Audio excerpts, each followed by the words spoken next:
네, 여러분 안녕하세요. 뉴스입니다. 오늘 국회에서는 교섭단체 이재명 대표의 연설이 있었습니다. 보신 분들 많으시겠지만 이 연설을 보면서 느낀 점은 어떤 새끼와는 달라도 너무 다르다. 비교 자체가 불가하다. 진정한 리더의 모습이다. 이러한 생각이 지배적이었습니다. 수준, 품격, 논리, 개념, 그리고 명쾌한 비전 제시까지 그야말로 퍼펙트 연설이었다라고 평하고 싶습니다.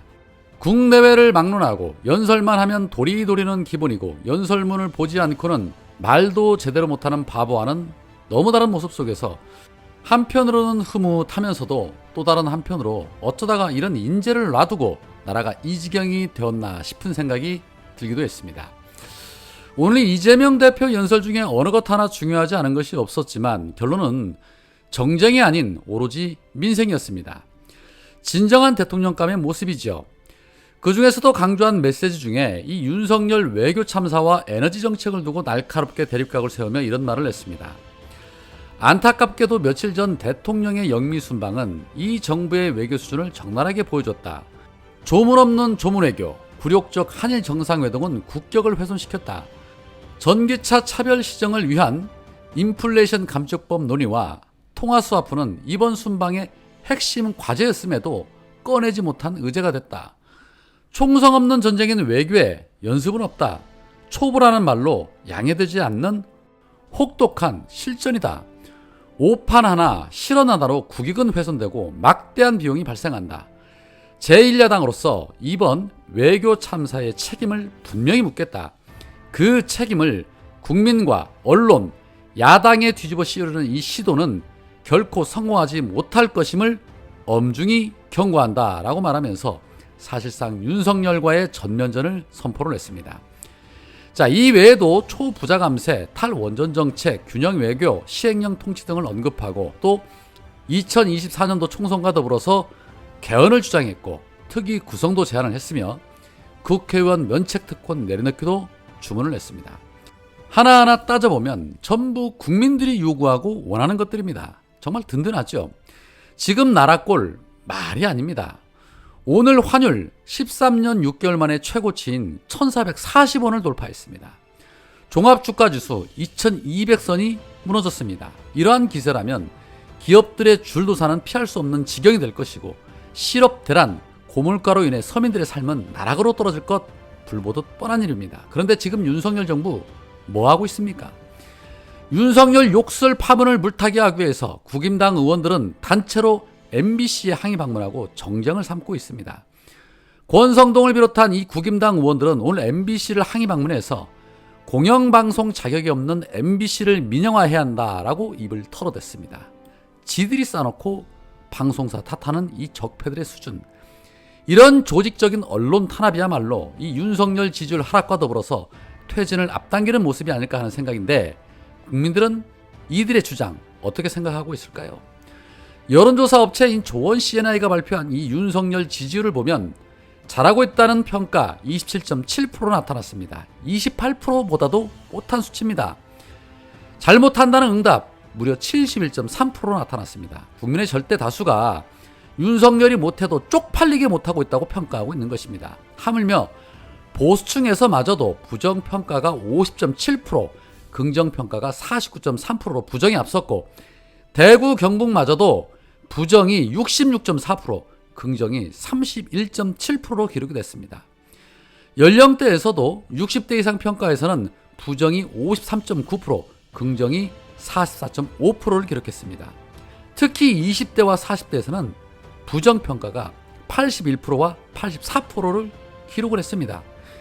취임 불과 5개월도 안 된 자의 지지율이라고 말하기에는 정말 쪽팔릴 지경이지요. 또한 윤석열 욕설 논란과 관련해서 윤석열이 사과해야 한다는 응답이 70.8%, 불필요하다는 응답이 27.9%로 나타나면서 국정수행 응답률과 비슷한 수치를 보였습니다.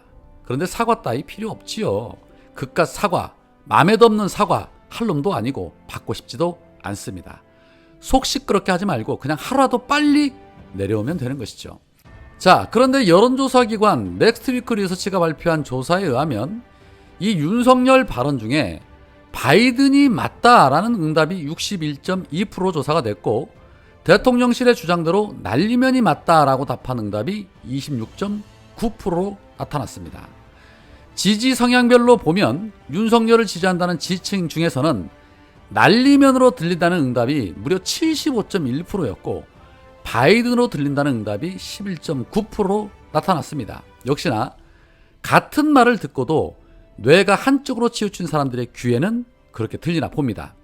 26.9%의 사람들, 저 사람들 운전면허 시험 어떻게 합격했는지 정말 아이러니합니다. 자, 반면에 부정평가층에서는 바이든으로 들린다 86%, 날리면으로 들린다 3.6%로 나타났습니다. 대한민국에 청각이 잘못된 사람이 이렇게 많다는 것이 그저 놀라울 따름입니다. 나라를 팔아도 온갖 비리를 저질러도 탄핵을 당해도 감옥을 가도 오로지 2번만 찍는 분들이 30% 정도 되기 때문에 저들이 저렇게 후한무치한 태도를 일관하고 있는 것인데, 본인들이 직접 피해 당사자가 되어 직장을 잃어도 사업이 망해도 역시나 그들은 변하지 않을 것 같다라는 생각이 듭니다. 뭐 어쩌겠습니까? 그렇게 살아야죠. 자, 한편 민주당이 박진 외교부 장관의 해임 건의안을 발의한 데 이어서 이번에는 한동훈을 고발하기로 했다는 소식입니다.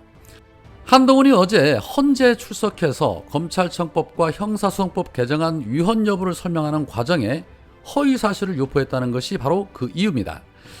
한동훈은 어제 헌재 대심판정에서 열린 국회 상대 권한쟁의 심판 공개 변론에 직접 출연을 해서 검수완박법은 헌법상 검사의 수사, 소추 기능이 정상적으로 작동되기 어렵게 제한해 국민을 위한 기본권 보호 기능을 본질적으로 침해했다라고 주장을 했고, 또 검찰 수사가 광범위한 영역에서 담당해온 다양한 국민보호 기능에 어떤 구멍이 생길지 생각조차 안 해본 것이라며 이미 디지털 성범죄, 스토킹 수사 등에서 예상하지 못한 구멍이 속속 드러나고 있다라고 국회 입법을 비판했습니다. 쉽게 말해서 한동훈은 국회의원 300명이 낸 입법안이 국민의 기본권을 제한하고 보호 기능을 본질적으로 침해하고 있다라며 마치 국회가 국민을 위해하고 있는 것처럼 말하고 있었던 것입니다. 잘못된 법이라고 주장하면서 검찰의 권력을 그 어느 누구도 넘볼 수 없다고 맞받아치고 있는 한동훈, 기고만장이 하늘을 찌르고 있습니다. 고발은 고발대로 하되 탄핵해야죠. 이들의 오만이 이미 도를 넘어섰다는 생각입니다. 새치의 혀로 국민을 농락하고 선동하고 자신들의 이익을 도모하려는 이런 윤석열 부하들의 건방, 민주당이 법과 원칙에 따라 탄핵해야 한다고 생각합니다.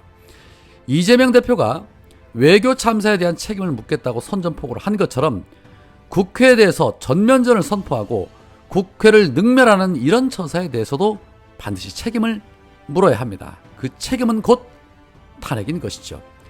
물러터진 민주당에서 부드러우면서도 강력한 민주당의 모습을 보여주기를 기대합니다. 오늘은 여기까지입니다. 고맙습니다.